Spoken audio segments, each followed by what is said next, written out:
Oi boys, welcome back.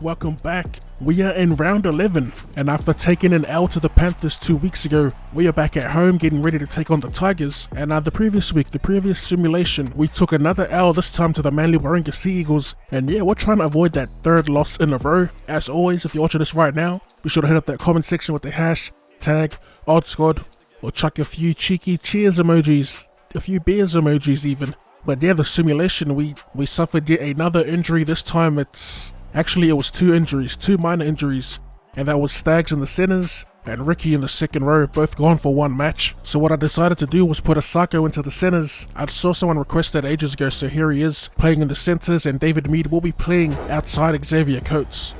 Man, we've had the worst luck for injuries this season. I mean, I've got it set on realistic, and we've suffered injuries in almost every simulated match, which is pretty strange. I don't remember it being that OP. As they throw a forward pass, that'll take some pressure off our defense. It's been a bit of a slugfest for the first quarter of the match.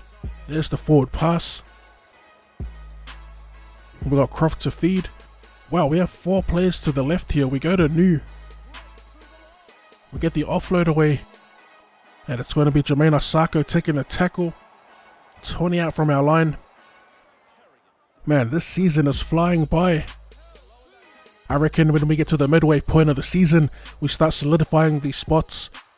It's just these injuries, man. We can't escape these injuries from the simulations. As we get held, third tackle, we go to Milford. On the back of the crossplay, we swing it wide, and it's going to be Richie Kenner. Look at that Tigers defense all over us here. It's not the kicking play, but we're going to go for it still. And we get a little lucky, super lucky actually. Could barely make meters, we get the reset. You don't want to be kicking like that off an average play, because sometimes they don't even count that as a knock on. Anyway, we get the reset regardless. See if we can put some plays together here. It's looking really sloppy. Gotta credit the defense though, to be fair. I've been trying to bait some drawing passes, but they just aren't biting. Even here, we shouldn't have passed it. Pretty lucky to get the ball back, but that's just me passing out of frustration, really. Trying to create something in every play. It's not a good way to go about it, as we do finally utilize a play there. We broke the line. Can we get a cutout ball? There it is. Asako's through, and it's a race to the corner. There's the dive. There's the try. Man, it was looking grim, but we got super lucky there twice. The initial line break was pretty clean, and then the play after that was back-to-back plays.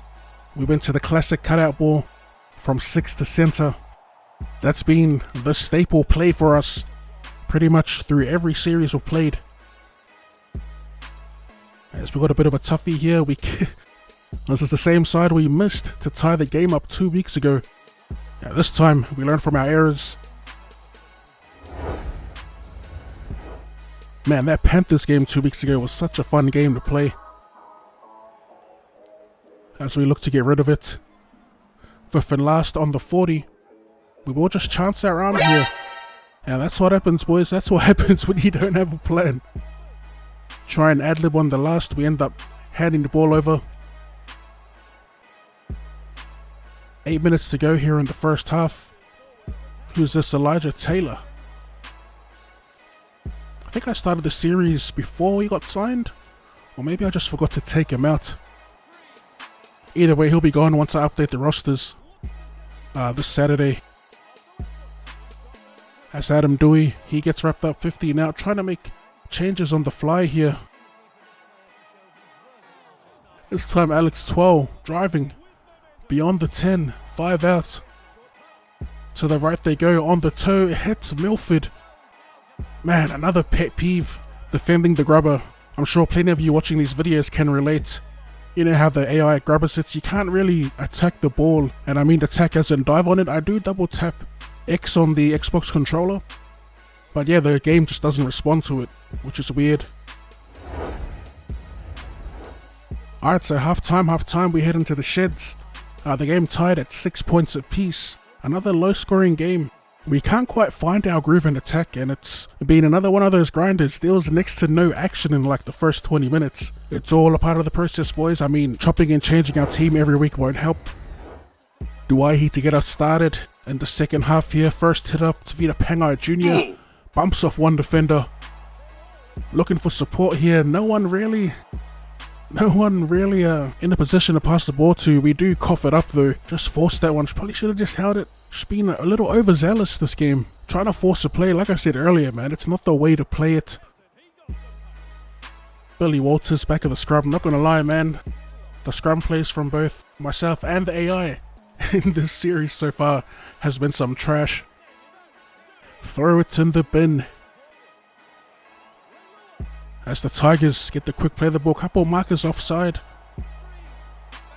Another fairly quick play the ball as they go out the back. Brooks probably should have used his line there. He takes on the defense. Oh, as Joey Leilua gets around Ben Teo, but look at the effort from Turpin. He actually holds him up. No need to go to the video ref. What a tackle by Turpin. Fifth and last, the Tigers send it to the skies. Oh, we give a penalty away. That's so stupid. We didn't even get a chance to contest. I'm trying to figure out if that's a glitch in the game or if it's a misclick from me, but the gauge, it barely moved for me, and we end up knocking it into our own player. Kenna on the return. Jesse Arthur's yet to get a run in first grade for us. Arthur's, I can't remember if it was preseason or if it was in the nines where he played really well, but when the regular season came around, he was like a completely different person. He wasn't playing well, I'll say that. Richard Kenna on the other hand, I never knew much about him, but from the games I saw of him last season, I thought he played really well when he had his chances. That's pretty much the reason why I had him ahead of Jesse Arthurs, even Dale Copley for a wing position. As again, man, we push the pass and we turn it over. Luciano Leilua plays the ball, they get it out to the right side. Man, it feels like we've got done every time we've tried to force that extra offload, just undoing the line break that we created. Second, they send it to Elijah Taylor. Some good defense there in the middle by Asiata. I think Turpin as well as they shut the veteran down. Drive him backwards even, and we give a penalty away. Man, we've been slow off the mark for this whole match. This game is falling apart here, boys, as Joey Leilua again slips around a defender, but we drive him back to the 10. Fourth, Brooks out to 12. And they're about 3 meters away from the try line. Fifth and last. Billy Walters to the skies it goes. We won't get a shot again. Look at the gauge, it's not even moving. Man, that is rough for us. For the Tigers, still locked at 6 apiece. They get the feed to the scrum, and off the scrum, they go out to Dui or Duaihi. However you say it, he will score the second try for the Tigers, and they will take the lead here.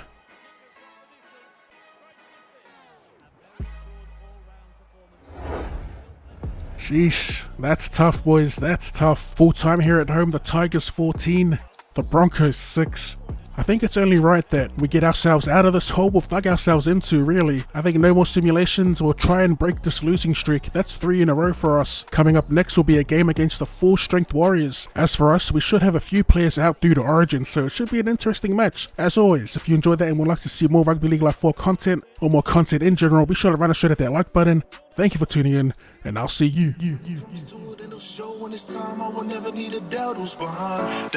Later. That's my team. Loyalty over everything. That's my team. That's my team. From the bottom where we grinding. That's my team. That's my team. To the top where we shining. That's my team. That's my team.